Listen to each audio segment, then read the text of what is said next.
in the coming days, you are going to see articles here on openmedicare.com. I am going to be assisting in a very large way regarding the material inside here, where it is, and there are other resources, and of course there's the website for the book, Maximize Your Medicare. Some people know her already. Many people do. She's an icon. She's absolutely an icon, absolutely. Jean Chatzky. She runs a Facebook Live session with other persons. And, it's my privilege to join her and her show on October 19th. That's October 19th. I want to call it a 1:45 to 2 p.m., which is a Wednesday, I believe. Yes, it's a Wednesday. It's thankfully we're not double booked. It's going to be my third appearance on that day. So, Jean Chatzky, that's her. You can find out lots about her. You don't invent this stuff. Something like, 11 books? I can't even imagine. I can't write a second book. 11 books. Jean Chatzky, she's an icon. And, she most notably, and most importantly for me, is that a lot of her information is devoted to women. And I'm not going to break our, bias. I'm not going to, right? I'm here to break all sorts of other biases, right? Health insurance, not healthcare, right? Number one, stocks for show, bonds for dough, right? Those are two biases. I'm not going to break the bias that responsible adult female gets handed the stack of domestic matters. And you can see why I am this enthusiastic always when prominent women are the interviewer.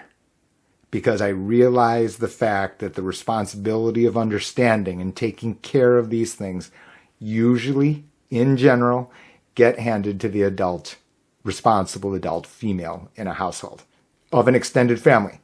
So you can see that Jean and I, approximately in the same age division, that it would be natural that a woman Jean's age, wouldn't only be responsible for her own household, but for almost growing children, as well as elderly parents who may or may not be able to take care of themselves, even though they themselves are not Medicare eligible.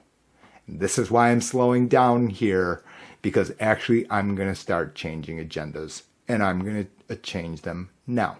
There are topics out there that somebody can benefit from, even if it's not you directly. Even if it's not you directly.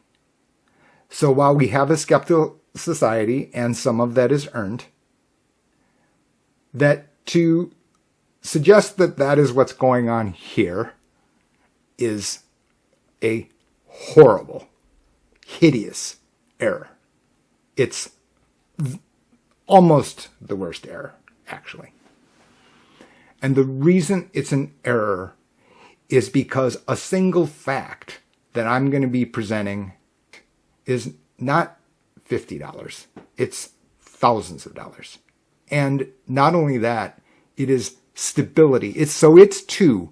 We're going to talk about financial markets, and you people who have followed the stream have heard me say it multiple occasions.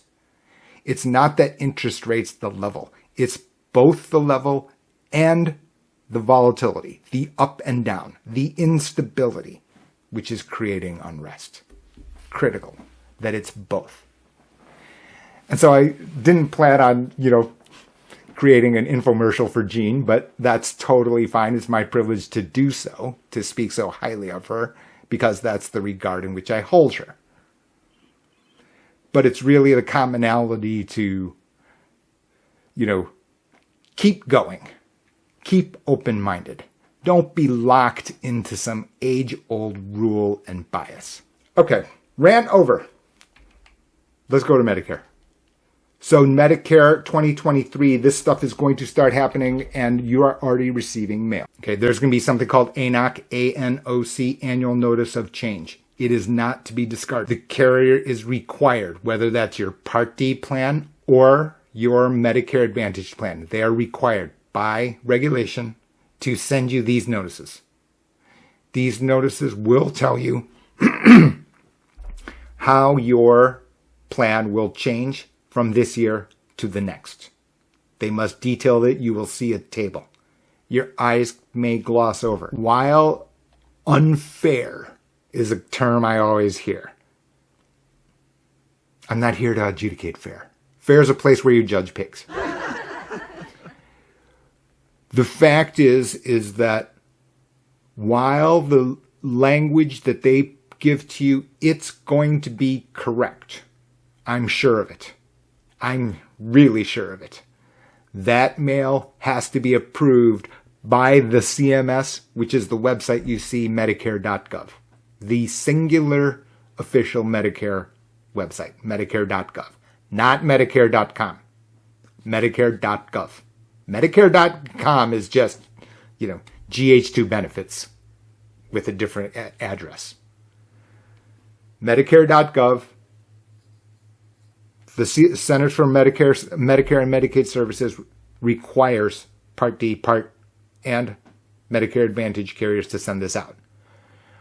What it doesn't say, what the carriers cannot say, they're disallowed from doing so, is they can't tell you you're on plan 4.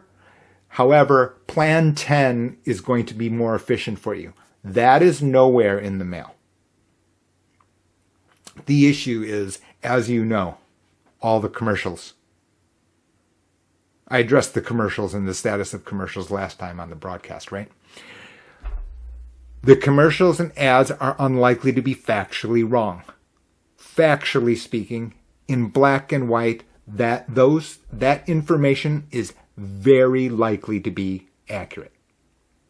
The question is whether or not this information is going to be the information that you need to decide between this plan and this plan.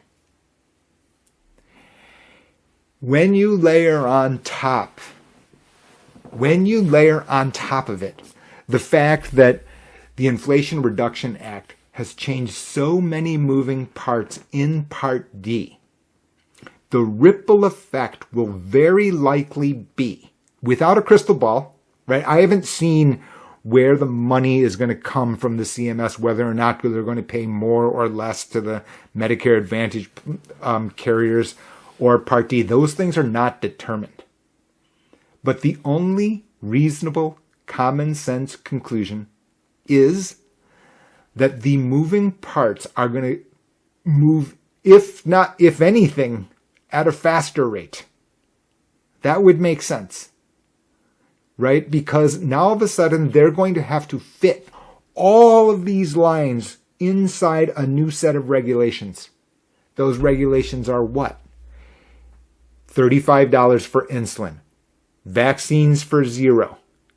Part D can't increase any more than 6% a year in premium in a couple of years. You can see the details on the Substack beyond today's broadcast.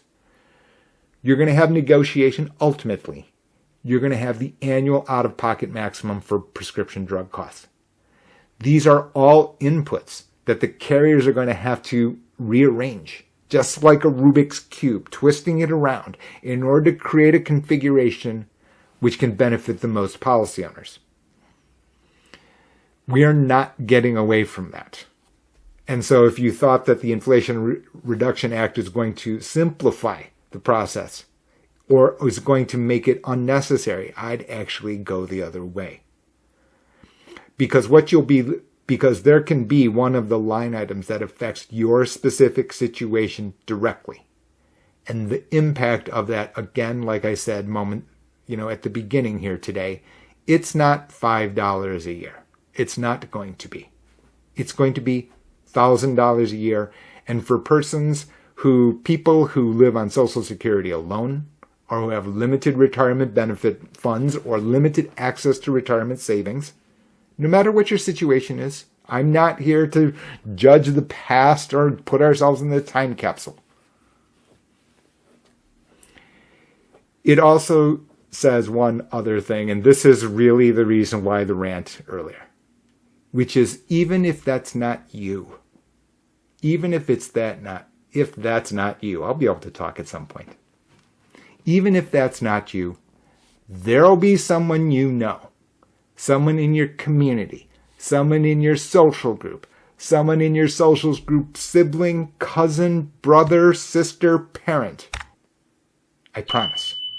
That while I can't predict the future with 100% certainty, I'm pretty close to resting on 100% there.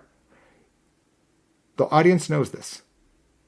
And that's why I leave these things for free. It's not because actually the people who are already here today or have signed up to the newsletter, etc., right? You haven't unsubscribed because you actually have likely realized, there's some extra information or tidbit in here that I don't see out there in the public. Well, I'm in the public. Anyway, you understand my point.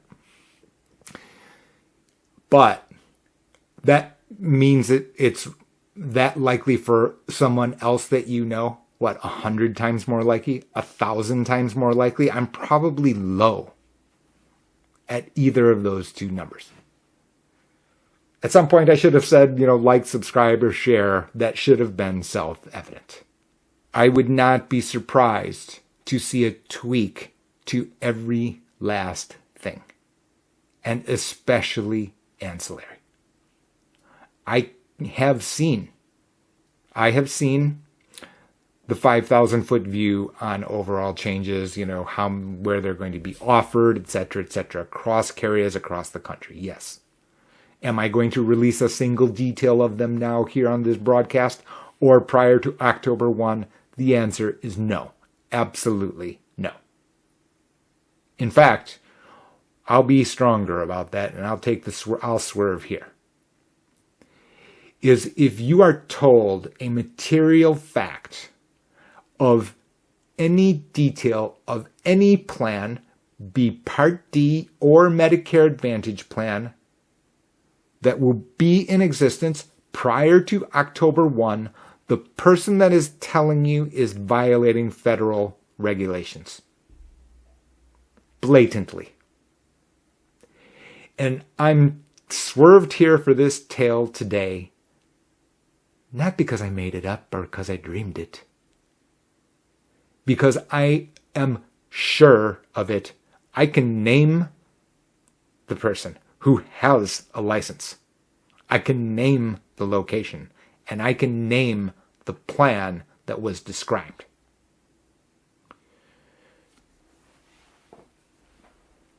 Is it coming from me?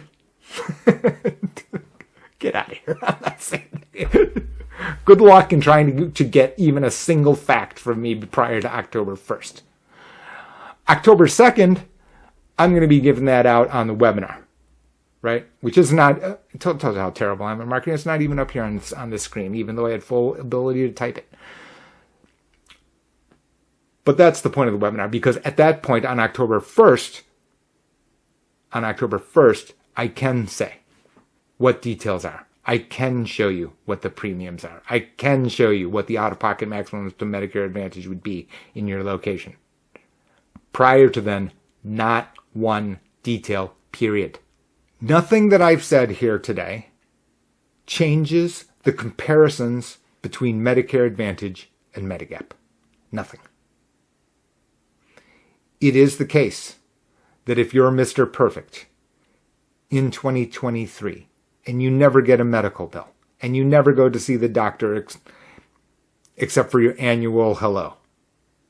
If that's the case, then your costs on an overall basis will very likely be lower in Medicare Advantage. Why? Because of the overwhelming presence of plans at $0 a month. Right? I never go to the doctor. I'm Mr. Perfect. I'm Miss Perfect. No medications, never been sick. Bulletproof. Your premium is $0. Medigap, you must pay a premium, period.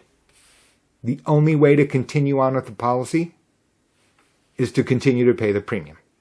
So let's just make up a number for 35-year-old, and $135 will cover it for a great great deal of the country if you're a male. Okay, so you're talking about $1,500. Somewhere in that neighborhood. I didn't do the math before. I'm doing it on the fly. 13 times 12 is $1,440. Plus another $100 odd. $1,550, $1,600. You can never get away from that if you're on Medigap. And then remember, you have to have Part D. That's not zero to Mr. Perfect if he has Social Security alone. If you go and you are hospitalized inpatient for an extended period, the balance will switch. And the simple reason is that Medicare Advantage will have copays based on a day, per day basis. When you multiply that by the number of days, the $1,500, $1,600 will erode. That difference, the superiority, the cheapness of the Medicare Advantage plan will erode. I didn't say completely. I also didn't say when you're 75 the same would be the case. And this is the weakness of the detractors. I talked about it last week. Which is, yeah, let's say in year 5, you're not 65, 66, 67, no, 70. Okay, now you're 70. You've now been on Medicare Advantage for at 0. Okay? Over here, you've paid $135 a month for 60 months, 5 years worth, and price increases which are inevitable. Okay? Inevitable within bounds. I didn't say it would go to $935 because you've got to be approved. It's got to be subject to regulatory approval. Nevertheless, this 16 times 5 is now 16 times 5, right? Is now $8,000 even if zero price increase, zero. And now you can see it. It's cost $8,000 total. It's cost zero total on Medicare Advantage. And so this is the issue, right, is that what you see is you will see articles, and you can see articles, and you can see it used as evidence of the fact that Medicare Advantage is always inferior to Medicare Supplement, otherwise known as Medigap. In that year, the answer can be yes. That doesn't mean over the 5 years that the answer was yes. I kind of swerved without telling you. It doesn't get away from the fact of the comparison between the two. It doesn't. There are other videos here on the channel. They're long. Hour and a half. Even-handed. Right? Even-handed. Because I'm sympathetic. I'm empathetic. If I weren't to the overall audience, then I wouldn't present it. Wouldn't have shared it in public with the population, much less in the media. Right? The reason I make myself available to the media is because to draw these distinctions, because these distinctions don't appear in a singular article. You can't get away from the contractual difference. These are different legal setups. There's a reason that Jay's Corner. Health insurance is not health care. Health insurance is a financial contract. Contracts are written by lawyers. They're real good. They're real smart. They're very careful. I think we can agree. This isn't an insult to them. This is a compliment to them. Absolutely. Right? They're specific. I appreciate that. Because you know why? That means their diction isn't wrong. They're not wrongly throwing around terms as if they're the same thing. Inside of health insurance contract, no. Doesn't exist. The nature here is still different. The nature is different. Medigap is not a moving contract. Only the price moves. Medicare Advantage is a moving contract, a reset and annual reset contract. Over here, you have the unrestricted right to go to this way. The same path is restricted here. More videos here on the channel, beyond today. And these two facts can be considered a tax. As I said to a couple this past week, I said, you don't need to know a thing about insurance. Take two commercial matters. One, where the agreement is X and it can never move against you no matter what, under any situation. The only thing that will change is price, and you can always change direction if you want.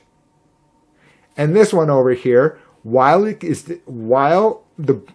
moving parts always, and you can never get away from this inherent fact, the fact is this is cheaper. That makes total sense. We could have called this electrician, plumber's contract, lawn mowing contract, landscaping annual summer contract. Summer's almost over to most people in the country. You don't need to know a thing about insurance. When you compare these, depending on who you are, for some persons, this tax is going to be worth it. It could be financial. It because your risk aversion or history. All of those is possible. These are the things that we can control. Back to the comparison of these two contracts. Medicare Advantage isn't going away. Over 50%, many states over 50% today, right? That includes group plans. That's not going away. It's going to be more complicated anyway. And then on top of that, the Inflation Reduction Act.